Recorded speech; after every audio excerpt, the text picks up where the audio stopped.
अशी कढी कधी खाल्ली आहे का? खाल्ली नसेल तर रेसिपी बघा आणि नक्की करून खा कारण की मी तर देणार नाही आहे, कारण मलाच पुरणार नाही तर तुम्हाला कुठून देऊ. तर त्याच्यासाठी मी खलबत्ता घेतलेला आहे, त्याच्यामध्ये जिरे, मिरची आणि लसूण आणि कोथिंबीर टाकून चांगलं ठेचून घेतलेलं आहे आणि घेतलेलं आहे दही. तर आपल्याला दह्याची कढी बनवायची, दही बेसन कढी. तर दही घेतलेलं आहे आणि त्याच्यामध्ये टाकलेलं आहे बेसन. तर कढी कुणाकुणाला आवडते आणि कढी तुम्ही कशाबरोबर खाता, भाकरीबरोबर की फक्त भाताबरोबर? मला तर भाताबरोबरच खायला खूप आवडते. तर आज मेनू आहे दही कढी भात. तर हे सगळं घेतलेलं आहे आणि हे आपल्याला 2 चमचे बेसन घ्यायचं आहे. जास्त बेसनची गरज नाही तर ते खूप घट्ट होते.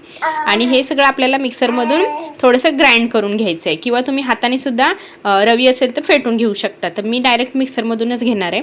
तर मिक्सरमधून काढल्यानंतर आता ह्याच्यामध्ये आपल्याला वॉटर टाकून कन्सिस्टन्सी ॲडजस्ट करायची. आपल्याला किती लोकांसाठी कढी बनवायची त्याप्रमाणे आपल्याला पाणी टाकायचे.